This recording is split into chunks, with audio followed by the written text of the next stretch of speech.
73 সালের কুমিল্লা থেকে ব্যালট হেলিকপ্টারে করে এনে ঢাকাতে রেজাল্ট ঘোষণা করেছিলেন শেখ মুজিবুর রহমান, তার পছন্দের প্রার্থী খন্দকার মোস্তাককে বিজয়ী ঘোষণা করার জন্য।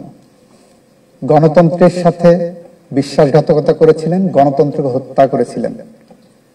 যার জন্য হত্যা করেছিলেন, যাদের জন্য হত্যা করেছিলেন, তারা এবং তারা পরবর্তীতে শেখ মুজিবুর রহমানকে হত্যার সাথে প্রত্যক্ষ বা পরোক্ষভাবে জড়িত হয়েছিলেন। খন্দকার মোস্তাক কুমিল্লাতে বিপুল ভোটে পরাজিত হতেন। এই কারণে সেখানে ভোট গণনার সাহস করেনি।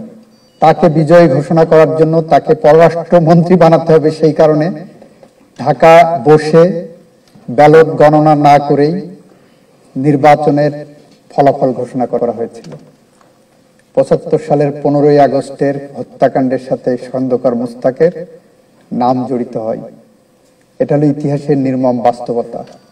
শেখ হাসিনা 14 সালে, 18 সালে এবং 24 সালে নির্বাচনে যাদের জন্য নির্বাচন ব্যবস্থাকে হত্যা করেছে, যাদের জন্য সংবিধানকে হত্যা করেছে, সংবিধানের কবর রচনা করেছে, যাদের জন্য মুক্তিযুদ্ধের চেতনাকে নির্বাসনে পাঠিয়েছে,